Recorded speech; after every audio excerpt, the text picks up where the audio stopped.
So let's say you found a skeleton. How would you tell it's a dinosaur? You personally, how would you decide? Well, interesting question. I don't know. I'd have to do some research on that.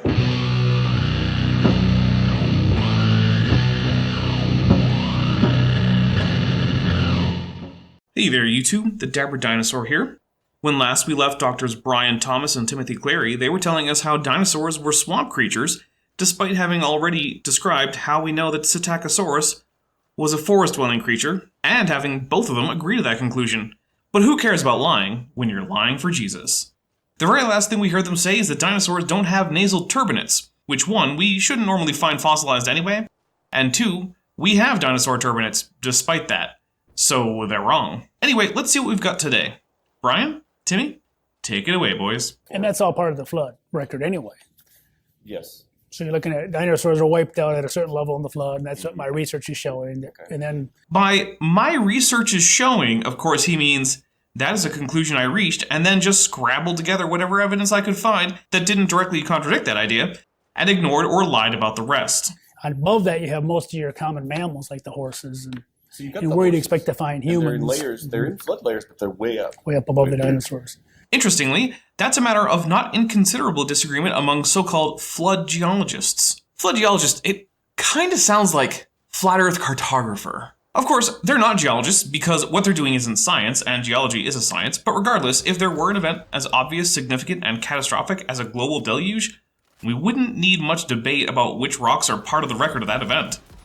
They would all be obvious. The reason they're not is that the fossil-bearing rocks are just like rocks forming today. They include the same kind of rocks that we see form now in rivers, at the bottom of lakes, in moraines, in marine lagoons, in deserts, etc. There's no obvious place to put the flood because none of the rock looks like rock that could be easily assigned to such an event. So we get estimates of the flood boundary ranging from the end of the Carboniferous all the way up to the end of the Pleistocene, and every creationist has good reasons that every other option besides their own is impossible, for the simple reason that they're all impossible, as every geologist who actually does geology could tell you. Above the dinosaur layers. And in the post-flood world, you need, to make a fossil, you got to have things buried fast and deep. Just faster than decay, which in many places is not very fast at all. And yes, fossils are forming today, just look up subfossils, which are the remains of animals currently turning into permineralized fossils, but that have not yet completed that transformation. And that's the key. People forget you got to bury things fast and deep. And then it has to de-water pretty quickly. Otherwise, it'll just, if it's right, it'll dissolve away. It'll dissolve and rot. Fun fact, dissolving the original bone is part of the typical process of fossilization. That's why most fossils are actually rocks in the shape of bones, not the actual bones themselves. So the fact that we even have a world full of continents that have rock layers, that have fossils, and every continent has dinosaur fossils, really is powerful evidence for the flood. But except for the part where nearly all of them are in rocks that are verifiably not flood deposits. But hey, who cares if a flood actually deposits flood deposits? Maybe magic Bible floods can deposit huge salt evaporites by evaporating underwater or something. Yeah, that's it. Coming back around to answering your question, where would we look for evidence that humans and dinosaurs may have interacted in the past after the flood? It would be artifacts. Right, like maybe a Troodon tooth-tipped arrowhead, or a Stegosaur Thagomizer club, or a crown made from the skull of a Utahraptor. Maybe someone using sauropod femurs to hold up their house, or someone buried with a dinosaur skeleton that was a prized exotic pet, or as a sign of their strength as a hunter. Something like that would be pretty damn convincing. On the other hand, fantastical stories, or art that only vaguely looks like a dinosaur if you squint and really want it to look like one, would be really bad evidence. So let's see which kind of evidence we get, shall we? It would be records. It would be artwork that our ancestors did. And I'm sure we're about to see some really cool, very accurate dinosaur art from the past that shows conclusively that medieval people were beset by baryonyx, troubled by Tyrannosaurus, vexed by Velociraptor, hassled by Hadrosaurs, and afflicted by Apatosaurus, right? And so we have that on display, some of it, just a taste, here at the Discovery Center. Right behind you, over yonder. Right behind me, right. And so, boy, now most dragon legend artwork really is legendary. It's like imaginary creatures. Most of it is like, well, we don't know anything alive today that looks like that. We don't know anything extinct known from fossils that looks like that. It's almost like maybe we should look for artifacts that unambiguously include dinosaur remains, or at least contemporary non-fossilized remains of dinosaurs, instead of seeing what people scratched into rocks or painted onto the pages of tomes. And in fact, it looks like a hodgepodge of bits and bobs of animal parts that some artist cobbled together, for fun, I guess.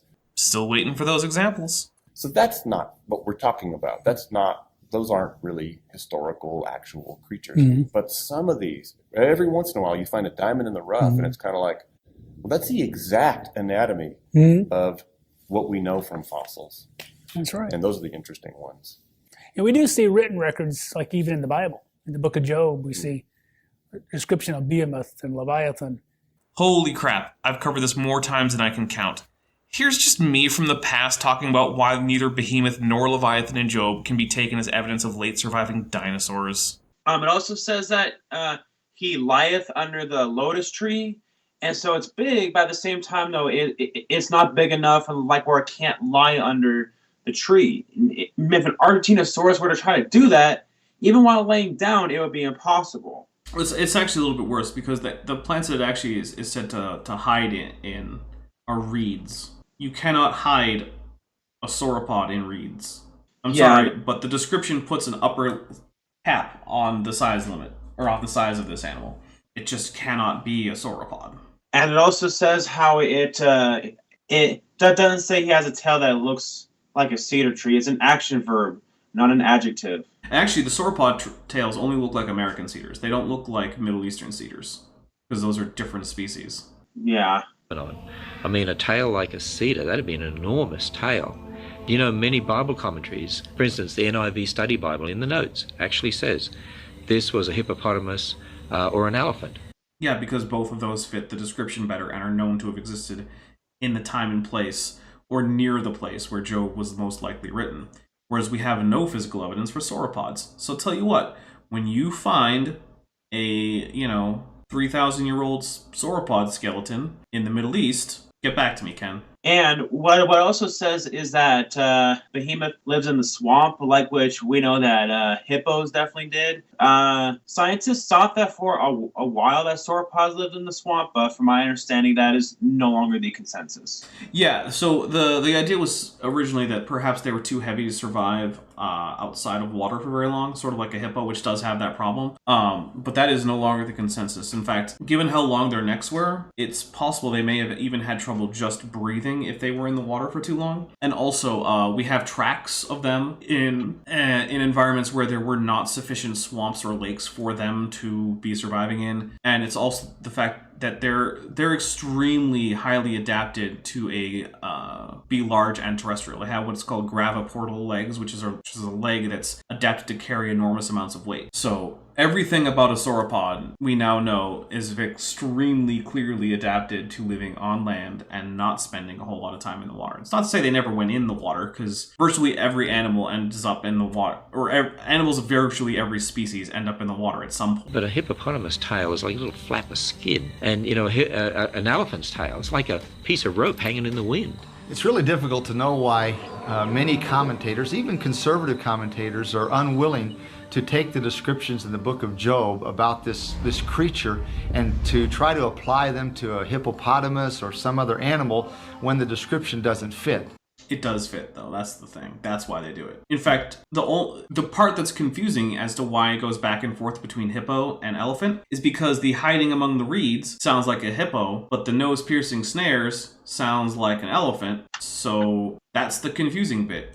It's not clear which one it fits better.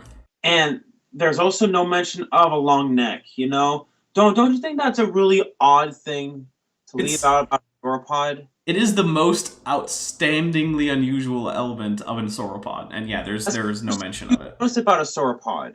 I suppose only they themselves know their motives, and the Lord.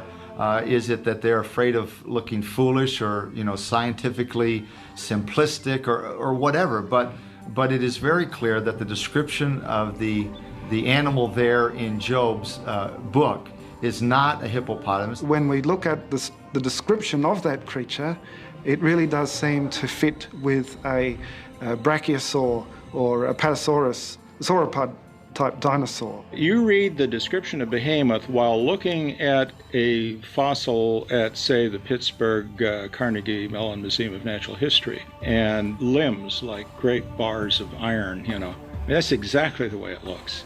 Doesn't mean the bones were made out of iron. Also have to be big and strong bones too. Yeah, and the thing is, it's like, okay, yeah, I don't think anyone thinks that these bones are being literally described as being made of iron. So yeah, all you're saying there is it has big, strong bones. When your normal method of comparison is to say like humans or dogs or other, you know, like domesticated animals, then the bones of a hippo or an elephant are pretty substantial and strong. Nothing about this is indicative of a sauropod. It means they were just like great big bronze tubes and iron tubes and these big ribs, this immense belly, this big tail. I mean, we're clearly not describing a pussycat. No, I'll agree there. This fits a dinosaur. Well, you know, Leviathan No. in Job 41 was not a dinosaur because technically the word dinosaur only refers to land animals. Hey, Ken Ham knows more about dinosaurs than Kent Hovind does, so I'll give him that. Give So credit we what could credit's due. say a dinosaur-like creature, if you like, that lived in the sea. The Bible describes it as a dragon that lives in the sea. This thing is about the size of a school bus and weighed 8 tons. And just as Leviathan is described as leaving a trail in the mud with, you know, potsherds, like shattered pieces of pottery, that's the sort of trail that a crocodile makes in the mud. But you're not talking about the crocodile that we know nowadays. If you look at this picture of a modern-day crocodile skull and this Sarcosuchus skull around it, you can see the vast difference in size. Okay, like, And yeah, right. Like, do you have evidence that Sarcosuchus was around? I mean, at that time, Sarcosuchus went extinct a long time ago. Yeah, like long before, you know, the book of Job was written. Now, would it be cool? Yeah, but what else don't realize is that a lot of the crocodiles around now, and even the crocodiles around during Job's day, I mean, to us, they were still pretty big. It's like, so what if they weren't big Sarcosuchus? Like, still to us, still pretty darn big. I'm going to say, so Unidentified Leviathan says, yes, there actually is a mention of a sail as in shields on its back. Here's a problem, though. I think shields on its back is a much better description of bony scutes, which crocodilians have, and dinosaurs, only a small subset of, or a couple of small subsets of them are known to have any significant scutes, and Spinosaurus was not in that group, so Spinosaurus probably didn't have any scutes. So yeah. But yeah, and the consensus from scholars is that Leviathan is just talking about a Nile crocodile. It's because that's what was around, you know, at that time and in that area. Right. And a lot of them will just say that it's just written like in a very poetic and exaggerated way of a crocodile. Like, think of it kind of like when you talk about Mother Nature. Well, there's also the case that Leviathan is mentioned elsewhere in the Psalms when God is described as killing it. And there's a fair chance that Leviathan is actually based on the primordial dragon of the sea that you find in a lot of Middle Eastern ancient mythologies. So there's also that possibility. And it truly fits the description in the book of Job where it talks about how, you know, this sort of creature will just shrug off harpoons and arrows and laugh at fish hooks and things like this. And also, the book of Job describes as if it has rows of shields closely interlocking with no space between them. And it's interesting that the description of Sarcosuchus includes the many scutes that have been found, and these are like the big scale. But also that's true for every crocodilian, so... And they are closely overlocking, and they're about 1 foot in diameter, these shields on Leviathan. It says that it breathed fire. Now, when people look at that, they say, well, now we know the Bible can't be trusted because that's just a mythical creature breathing fire. I say, whoa, wait a minute. Who says animals can't breathe fire? Find an example of an animal breathing fire. I mean, or find evidence that any animal did. Well, he's going to bring up, I know he's going to bring the bomb-bitter beetle, but that's, I mean, it does breathe out like some sort of smoke from its rear end, but it's still not fire. It's not, and the thing is, it requires very specific modifications to the anatomy, which in a beetle can be fairly cryptic because all the soft anatomy is on the inside. But that's not the case for, you know, tetrapods This kind of anatomy should be something that we would actually see some evidence for. Because a dinosaur doesn't have a lot of extra space to have sacs full of flammable chemicals. So it should have some skeletal mark that there were such things. I mean, think about it. Yeah. We have a little beetle called the bombardier beetle. There it is. That can mix chemicals like hydrogen and hydrogen peroxide together and blast out hot gases at 212 degrees Fahrenheit to put a frog off its lunch. You look at the electric eel, the ability to electrocute. You look at the spitting cobra that uses a huge gust of air from its lungs. No one is arguing that animals can't use projectile weapons. It's not the argument anyone's making. But the huge difference is an eel and a cobra do not spit out fire. Right. Well, and the thing is like, okay, well, let's say that the dragon breathing fire is a legendary exaggeration of some more likely process, like spitting venom or spitting some hot liquid chemicals. Okay, great. But then that means that any of the other aspects of dragons that you think make them look like dinosaurs can also be exaggerations on some non-dinosaur animal. So it means that you cannot take these legends seriously as accurate descriptions of animals. So it's kind of a self-defeating point to make, but okay. To really create an aerosol type effect for its venom that shoots out and will hit the eyes of attackers or enemies.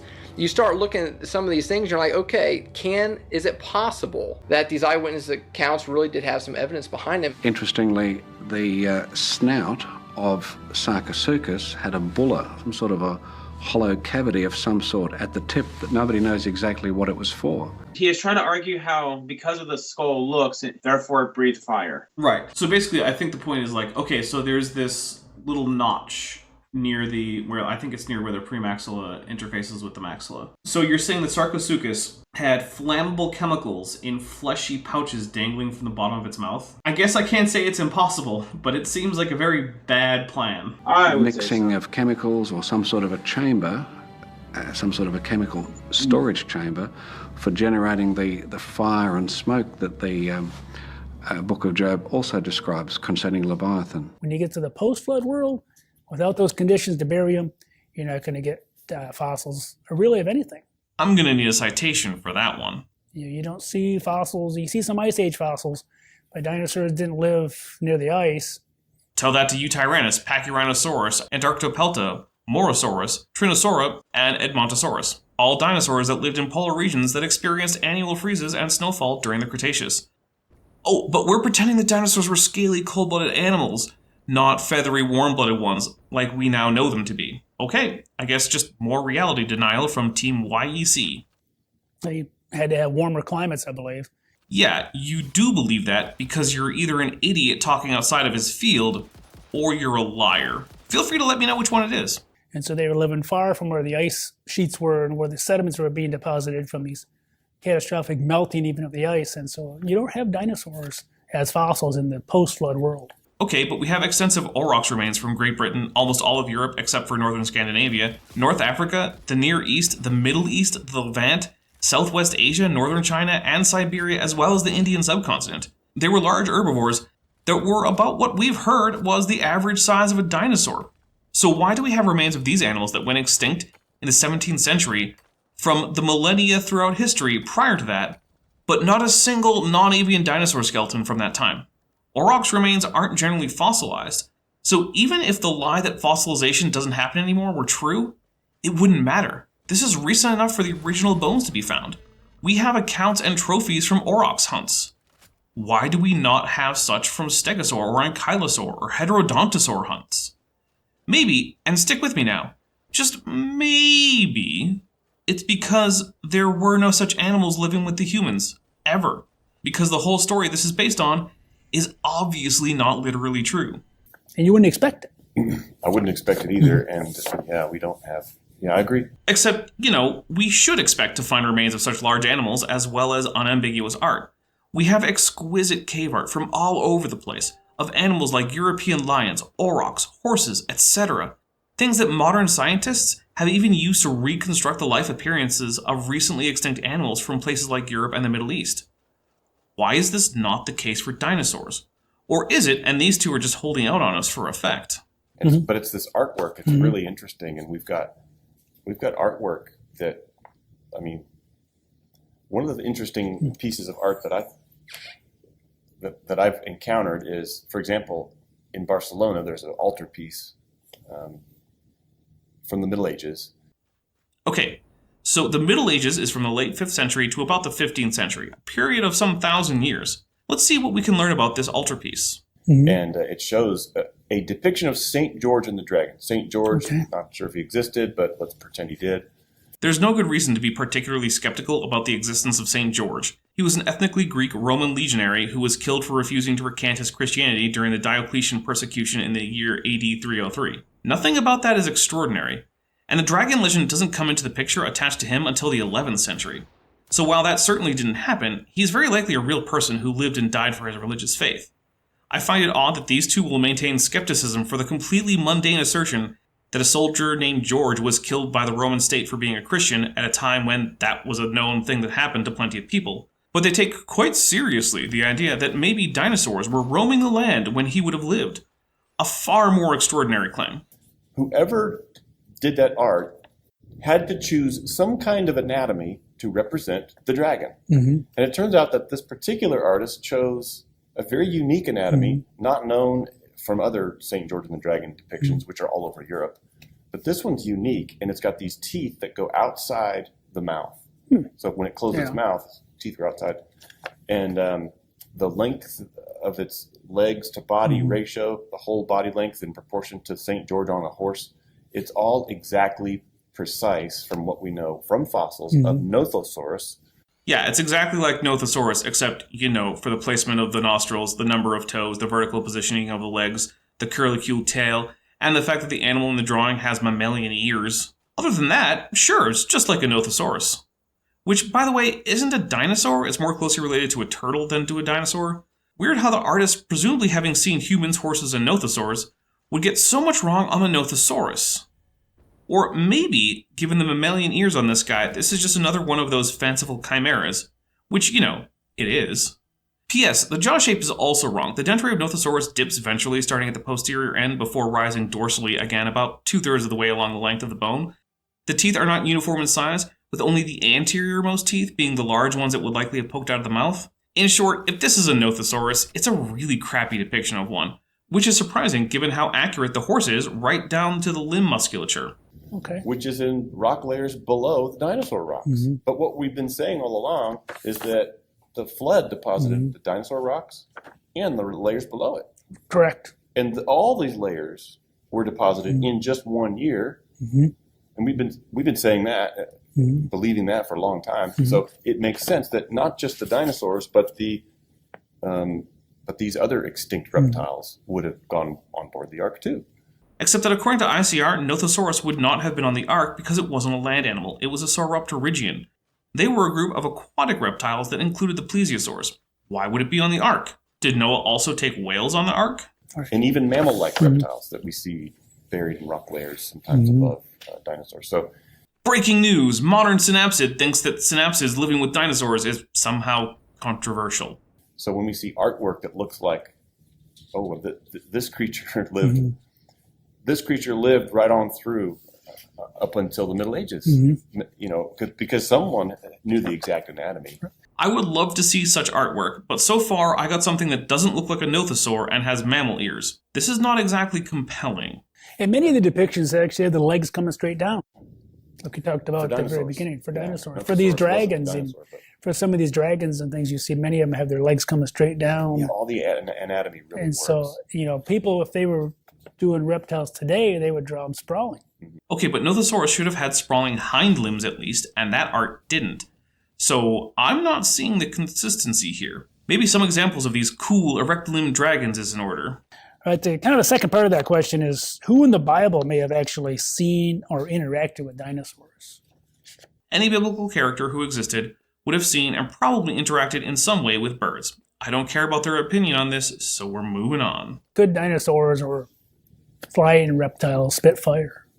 I don't know for certain if any animals ever breathed fire, but there's absolutely no reason to think that any of them did. So until actual physical evidence of such an animal is presented, the conclusion I must reach is to say that they almost certainly did not breathe fire. Like in the Job 41, it talks about Leviathan, and just like the flying reptiles. Fiery flying serpent in Isaiah. Here's the thing, we know what a fiery flying serpent is in the context of biblical Hebrew because we have carvings of them from the time and place of the writing of the text. They were 4-winged cobras.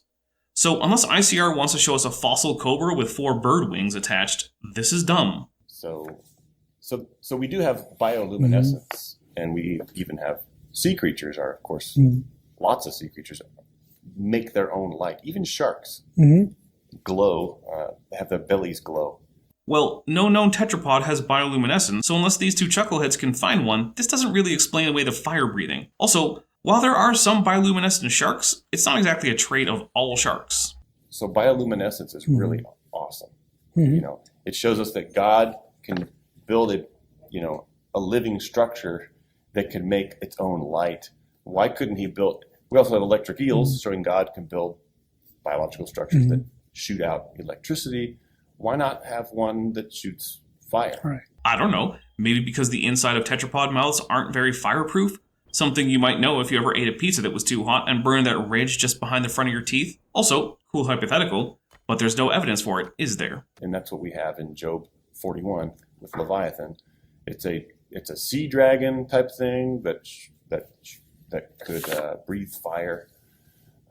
That's what the text says. And for us to say, no, it couldn't do that, is for us to pretend like we were there and we have some kind of observational evidence against what the eyewitnesses wrote down for us. They knew, they were there. God can do it, and so I believe it. So the evidence is that it's just an interpretation of a book that he likes. There isn't any actual physical or historical evidence. Just, I think my book says it's totally real, so I think it's totally real. Neat, but clearly everyone can see that that's not science. It's just will to believe.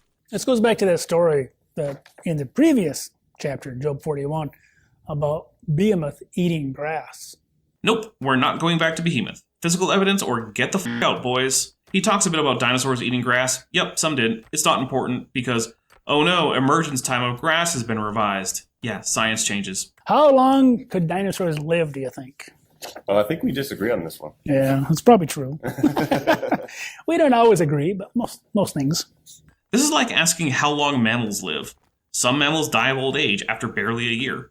Others can last more than a century. Some dinosaurs probably lived fast and died young. Others, like giant sauropods, might have been able to make it to a century.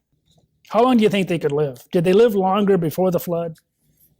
That's kind of the two-part question. Here's the bottom line answer is, we don't have any living dinosaurs to measure how big they grow, how fast they grew.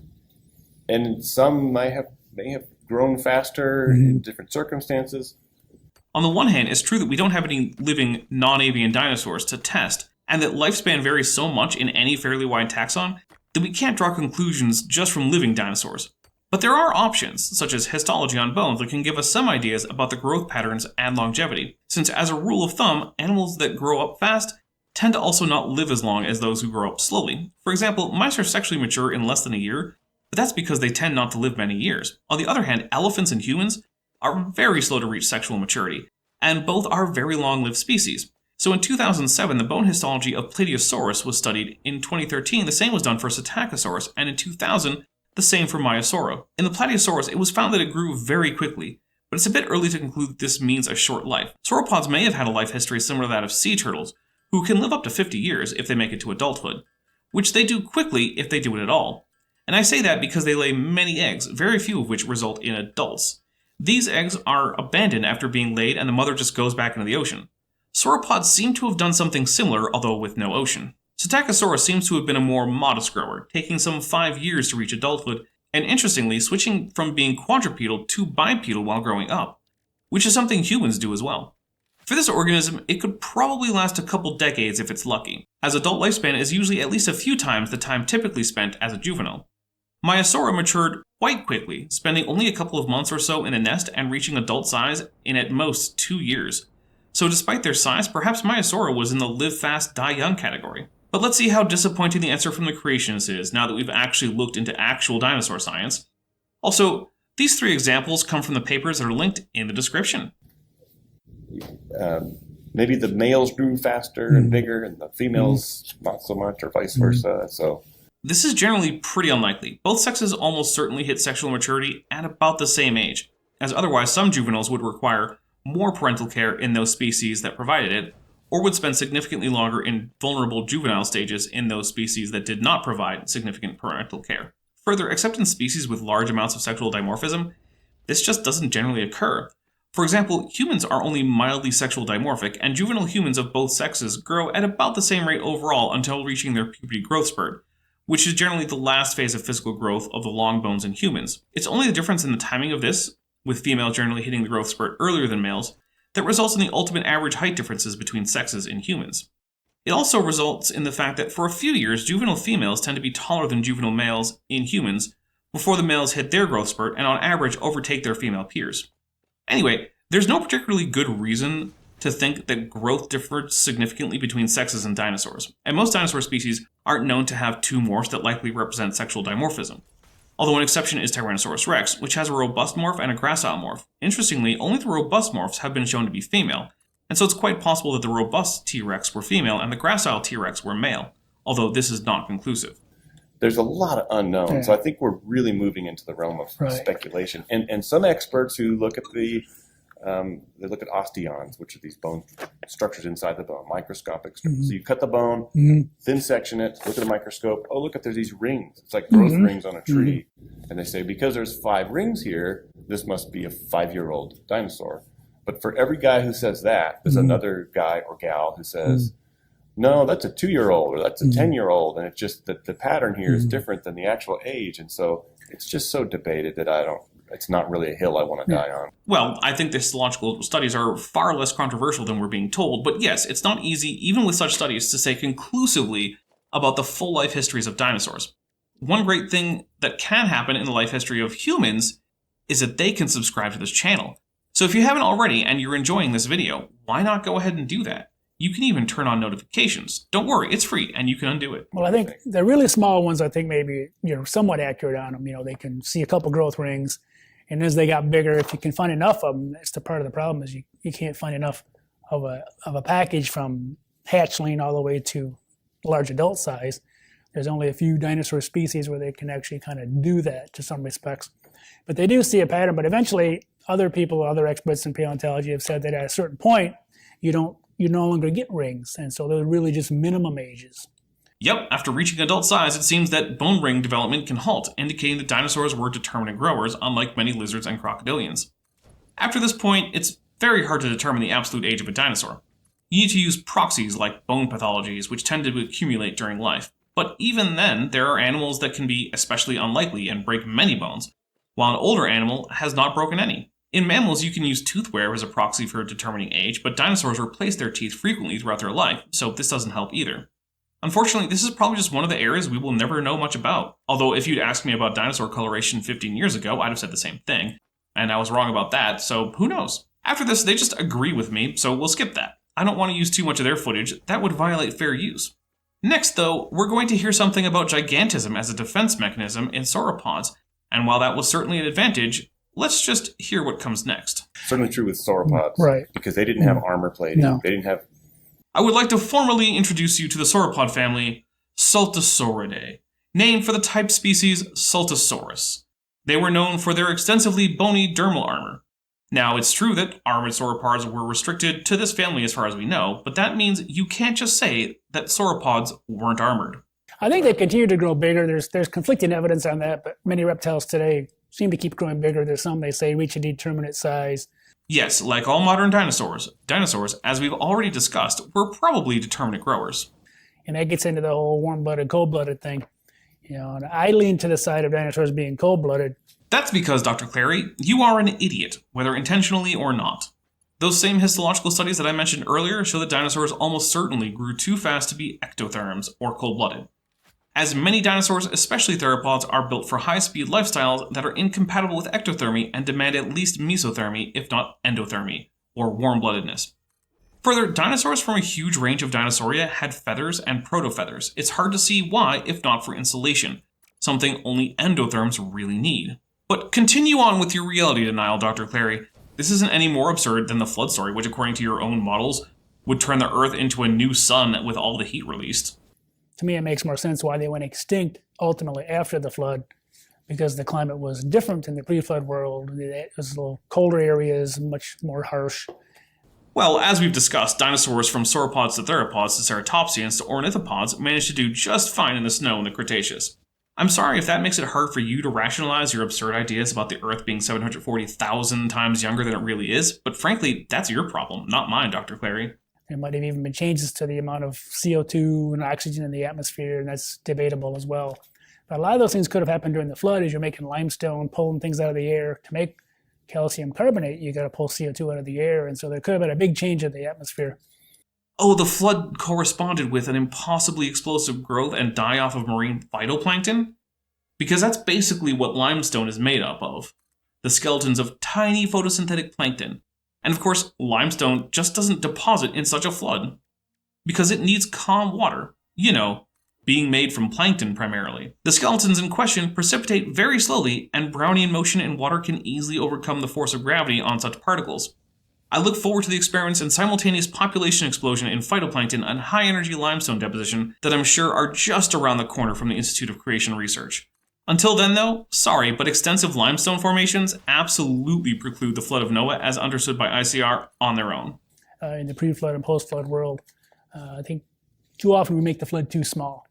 Well, that might just be because we know that a flood as big as young Earth creationists want absolutely did not happen. Since that's the case, minimizing its effects makes it less implausible, as does limiting its extent.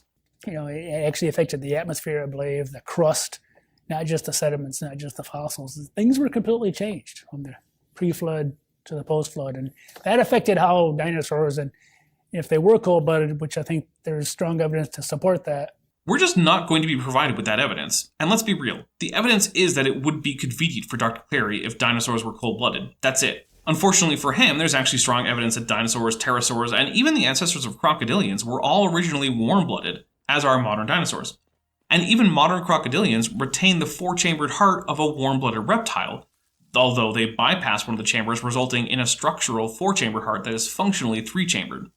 And they are cold-blooded today. Which actually is an interesting question. Why would the designer take a four-chambered warm-blooded heart, stick it in a cold-blooded animal, and then bypass one of the chambers? Why not just give crocodilians the lizard hearts they could just as easily have had?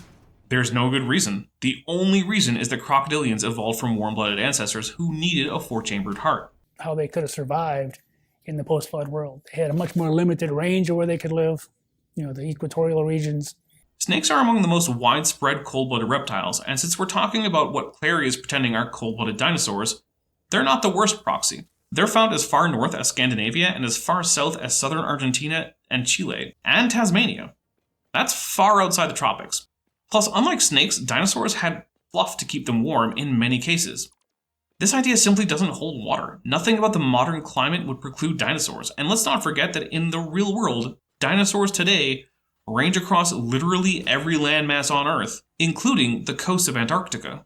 They couldn't live up in the Great North, especially right after the flood when there was an ice age. They would have had to force them further south from where the Ark landed. And they would have had to live in these climates, you know, a little tough climates for them to survive in. And so many animals today even go extinct. Ah, the poor Arctic tern. The dinosaur that cannot live in cold environments, despite spending basically its whole life within the polar regions of the world. Granted, it does so in local summer, but still. And if we need a more extreme example, how about, you know, penguins? Famously well adapted in most cases to the coldest landmass on Earth, Antarctica. Maybe if we couldn't just look around and see dinosaurs doing just fine at the actual coldest place on Earth, this would make more sense. You know, because of the long-term climate change, long-term, you know, their vegetation that they ate is being wiped out.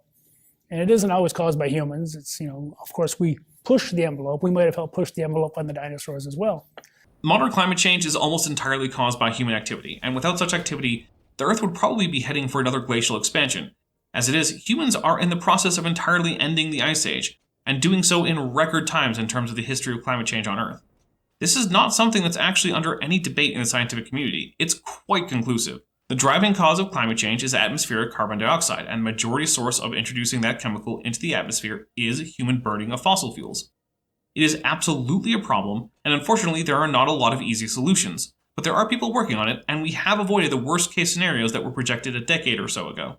But we're far from out of the woods on that. We need to expand renewable and nuclear power sources, There aren't other actual options.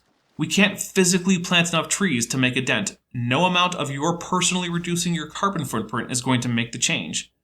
We need to restructure the power production of every major economy in the world. Period.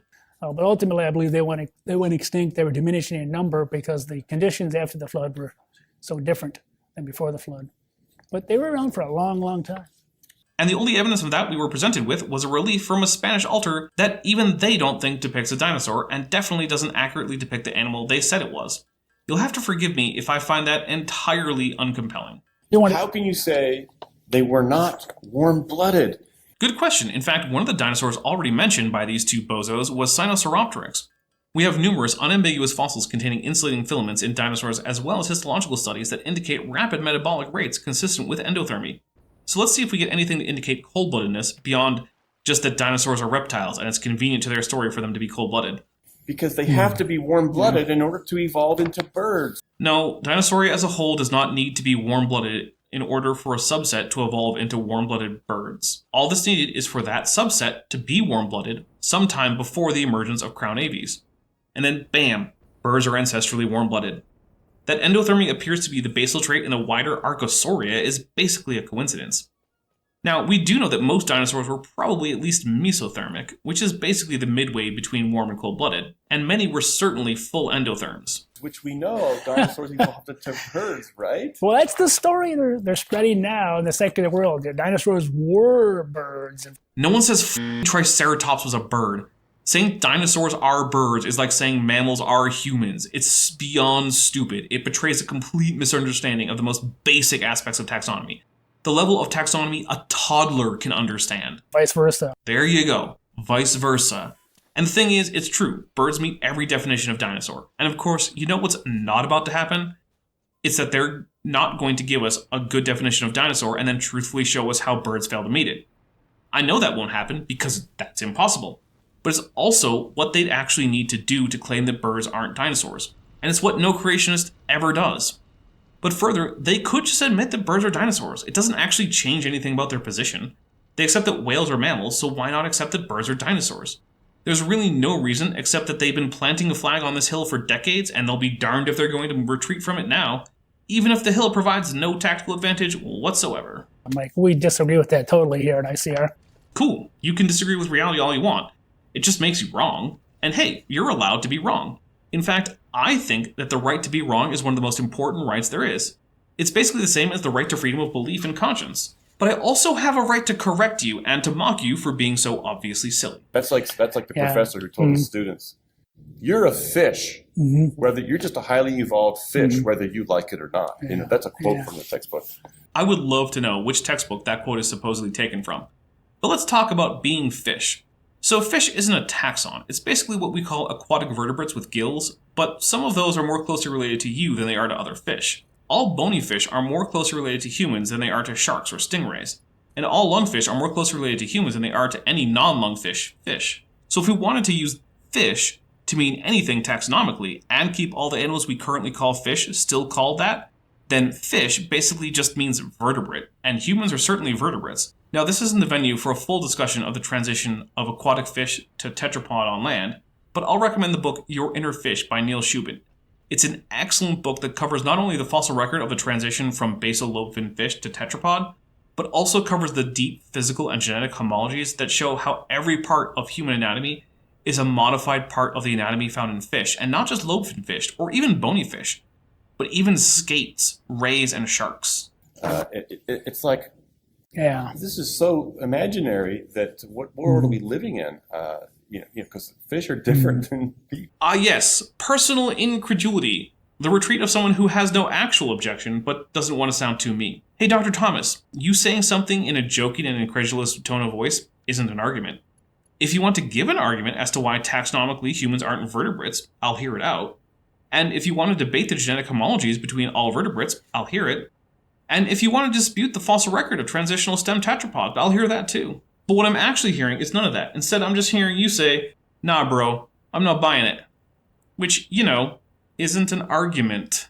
Right. And there is actually fossil evidence to support the cold-bloodedness. There's, people have studied the skulls of dinosaurs, different types of dinosaurs, and they show there's no these turbinates, these things that warm the air as you breathe in, that most mammals have.